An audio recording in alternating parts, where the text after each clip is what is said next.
All right, welcome to episode 16, season 5, episode 16 of My FX Buddies, the podcast.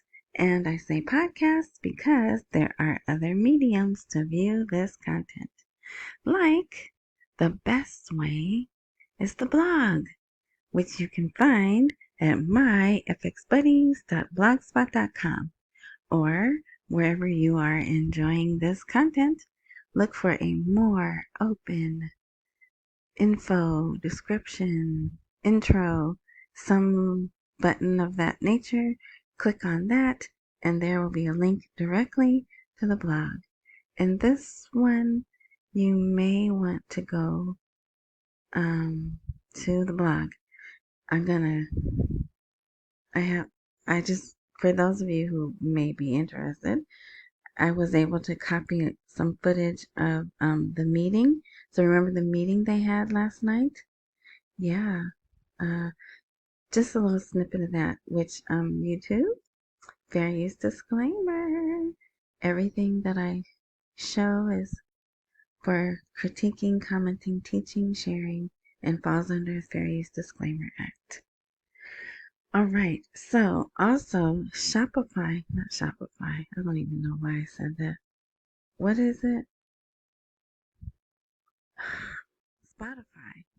Spotify.com has audio and video. And if you buy stocks, you might want to look into them. I don't own them. But they have some serious plans for the coming, I think, next 3 years. They want market share, and they're up in their technology and all this stuff. So yeah. What else? Amazon Podcasts, Apple Podcasts. You know, just look for My FX Buddies, and if I'm there, you'll find me. And RSS.com has a transcript. And oh, there was another German city registered on RSS.com, but I can't remember what it was. But shout out to Germany. Stay warm.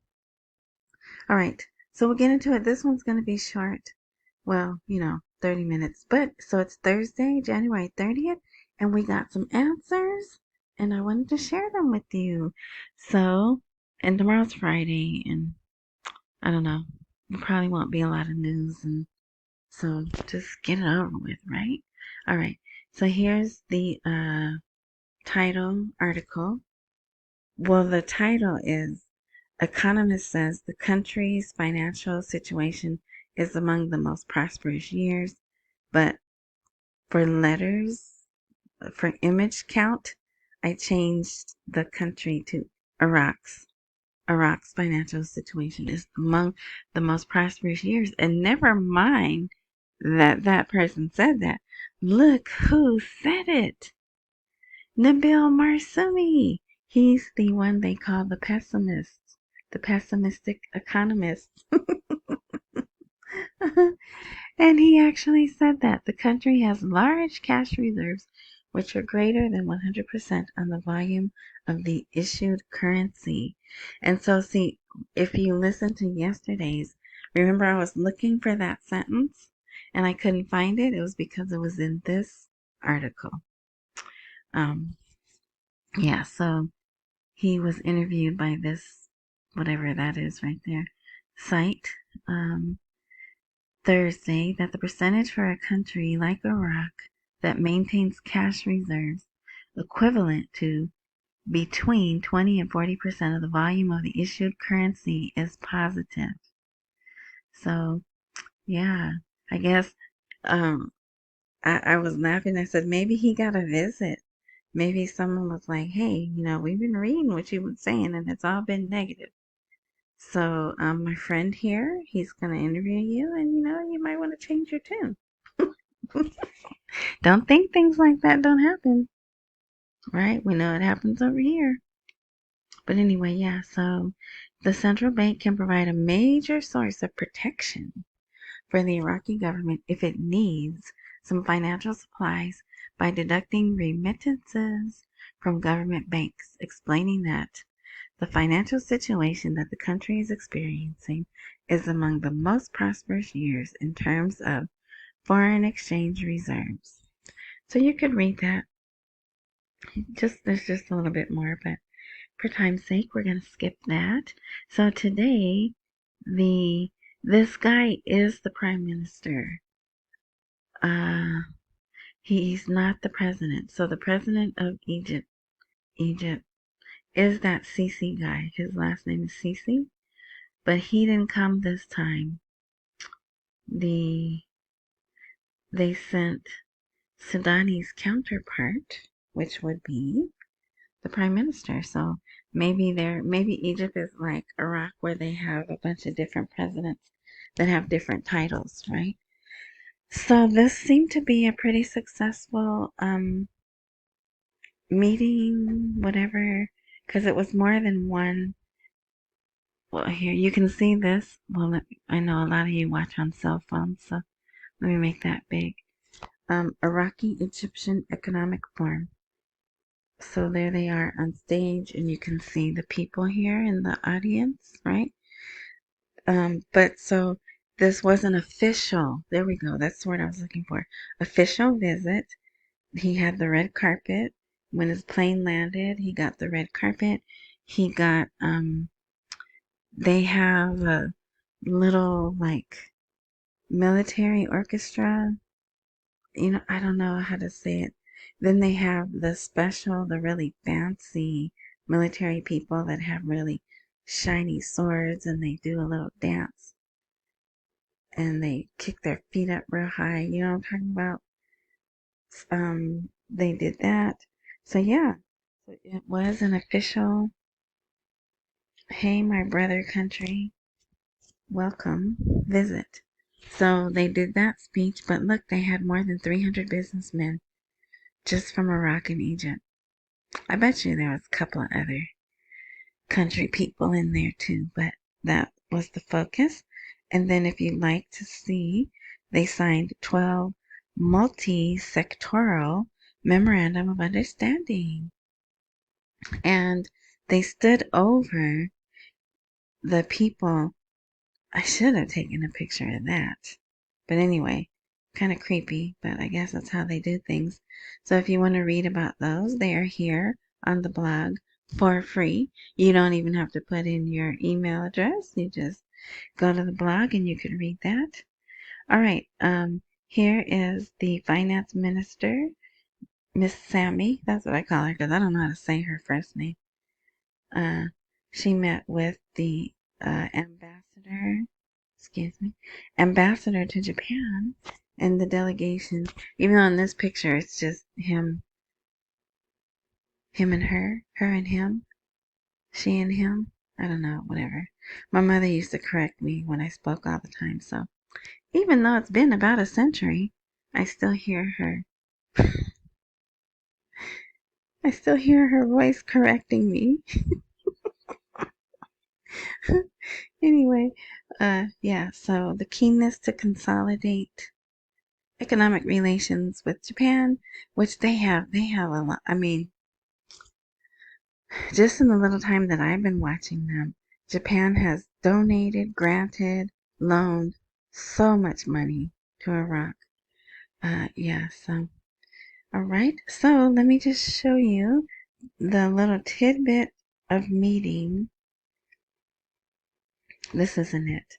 So remember they had the meeting last night and they showed it was at the something palace, government something palace. Oh, can you hear that? Ooh. Well, I hope you can't hear that. This is another meeting. And there they are training.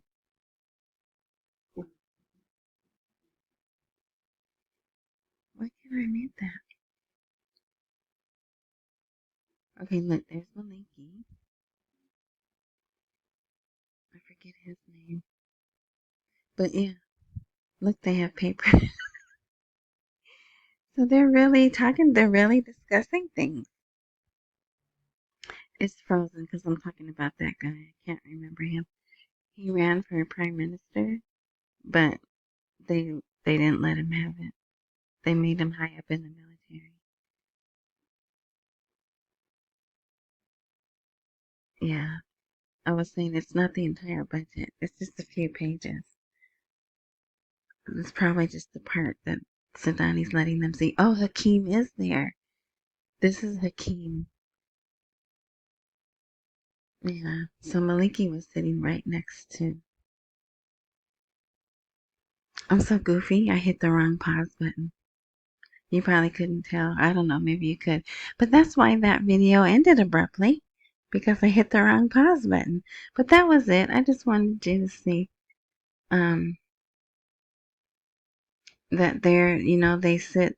So that's where the real business takes place, right? It's supposed to be in Parliament. But that was the meeting at the government palace. And that's where they're really doing things, right? All right. So we don't know the details of that meeting, but guess what? Sunday, Sunday, Sunday. They are voting on the budget law. So we'll see, right? And I like that it's first. Well, first thing they do is read their holy book. But the first up to vote on is the amendment. So so they won't have other things that they could fight over and not make quorum, right? So, and Sudani, probably really gave him a good talking to, and he showed the whole country. Look, I brought them to my palace, and I told them, you need to pass this. Don't try to make any changes. Just pass it as is. So we'll see what happens on Sunday. And here's the agenda. In this is the official. That's their official letterhead, and there it is. But I translate it. So 1 p.m. Baghdad time. All right. And here's my one commercial. Buy me a coffee if you can to support me. Thank you. I appreciate it. All right. So then they have another article, excuse me. Oh, yeah, an article about Article 12 of the budget. Now, they did all of a sudden throw out 14 also.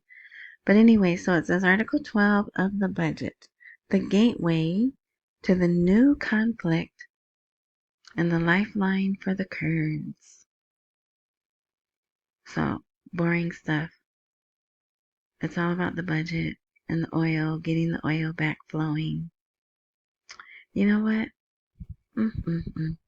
I forgot 2 articles, which are really neat. One is really neat. So hold on. Let me go get them. All right. So now I think this is funny. Finance confirms its commitment to adopting digital transformation in transactions. So this is the finance ministry, which you would think would have been one of the first ministries to go digital. But no, they're probably going to be one of the last. Because as long as they're not digital, they can what? Still manipulate things, right? But yeah, so they came out, they had a meeting talking about implementing recommendations of committees formed by the Opinion Authority. Ooh, I'd like to work there. I'd like to give my opinion and get paid for it. Anyway, Opinion Authority in previous sessions and determining the rates of achievement and potential obstacles. Yeah, so you can read that if you like. So let's see. Foreign Minister Fawad Hussein, we are holding talks with America regarding the presence of its forces in Iraq, and we are considering visiting Damascus. So there was a meeting. They are getting ready. There's this thing called the Arab Council, and I think they've been having meetings for like 30 years. And Iraq is going to be, oh my gosh, that's creepy. Iraq is going to be hosting it this year. I think it's in April, I'm not sure. But that might be who he was talking to here. All right. Now here, this is interesting. We're still going back and forth.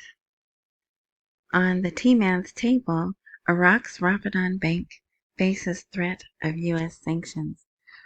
But this is the bank that's currently being transformed, right? Remember with Oliver Wyman, something like that, and Ernst & Young?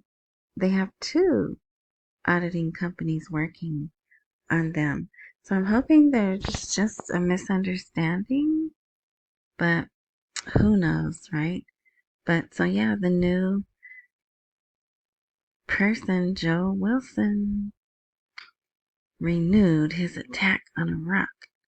But this time he's demanding sanctions. So, I don't know. Hopefully there'll be someone there.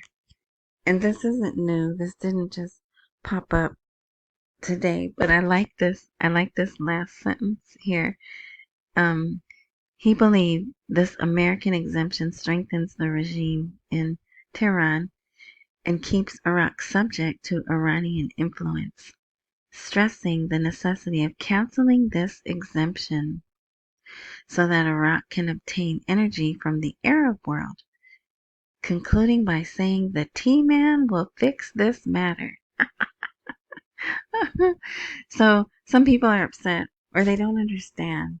Well, I mean, it is kind of counterproductive if we don't want Iraq giving dollars or whatever it is they give to Iran for oil and electricity. See this right here?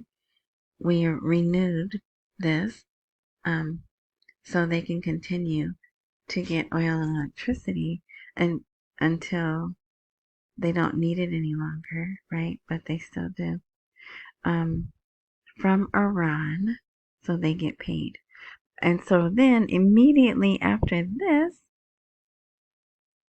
this article, I found this article.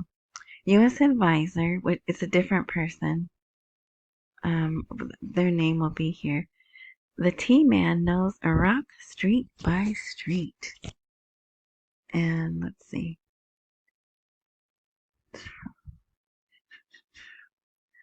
No, maybe they don't say. Mike Waltz. So U.S. National Advisor Mike Waltz, I believe, spoke with this person here, Gabriel Souma, which I think is this guy here that's being interviewed. This is an interesting read, just if you want to know what's going on. But it's obscene, this word here in Iraq. We've listed them as a bad, a group that does bad things. It starts with a T. Organization. And they're saying, unlike the former president, the T-Man deals differently with situations, right? So yeah, it's pretty good. But look at this. Let me see. The T-Man will have to intervene militarily in a radical manner. I don't like that. So if you read this, you'll see that it's basically saying we're going to get the Iranian influence out of Iraq. Yeah, good luck with that. It's been there for how many years? But I don't know. They are weakened, even though the Ayatollah Khomeini, he still speaks very strong words.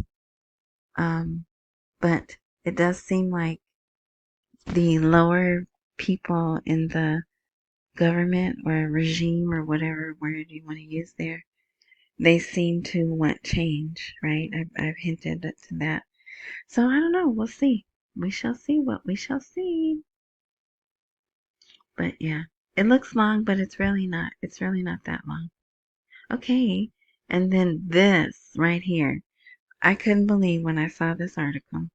Well, and only because I have so little faith that we're going to be able to exchange the boulevard. But then you see an article like this, and I'm like, okay, maybe we are going to be able, maybe we are going to be able to exchange it. I'm glad I have some, right? And you can find this.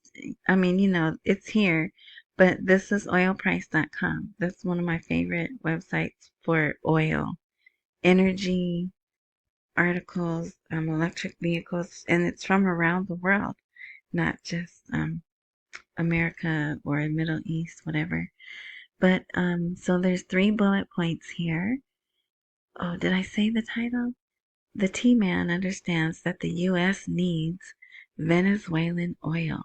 Needs Venezuelan oil, okay? The U.S. Gulf Coast, which I guess previously was the Mexican Gulf, right? You know that Google Maps changed the Gulf of Mexico is the Gulf of America now, or something, whatever he wanted. Google Google changed it. Anyway, all right. So anyway, the U.S. Gulf Coast heavily relies on Venezuelan crude, with imports hitting a 6-year high. Who knew? While the T-Man has left room for maneuvering on Venezuela, he is unlikely to cut off imports entirely. Disruptions to this supply would force refiners to seek lower quality alternatives, threatening energy stability. So yeah, so you could read that. It goes into, they talk about how we have differences with, or we have a strained history with Nicolas Maduro, right? But yeah, so it's the easy read. That's another reason why I like them. Also, oilprice.com, their articles are written where they're pretty easy to read. So yeah, I was like, okay, maybe that really gave me a little boost I'm less doubtful now. All right, and plundering the wealth of the South, the popular movement warns against passing the budget amendment. So this is a new group, and I think I talked about them, but I don't know, in case I didn't, and maybe you didn't listen to the last blog. What is it? Podcast. This is a new group, a newly formed uh, political coalition, whatever, and they focus mostly on the center and south of Iraq. And so if they don't feel something's favorable for them, which they did voice in a different article, they did voice that they don't think the amendments are favorable to them, so they may not show up. But hopefully, after Sadani's message last night, they will. All right, let's see. Are Iraq's large cash reserves really reassuring, or do they hide an upcoming financial crisis? They took 2 or 3 of the negative side, or not negative, but the ones saying, hey, if you don't do something and you keep dipping into the reserves, there's going to be a crash. And then also at the latter ones are ones that are saying, no, there's no problem, everything's fine.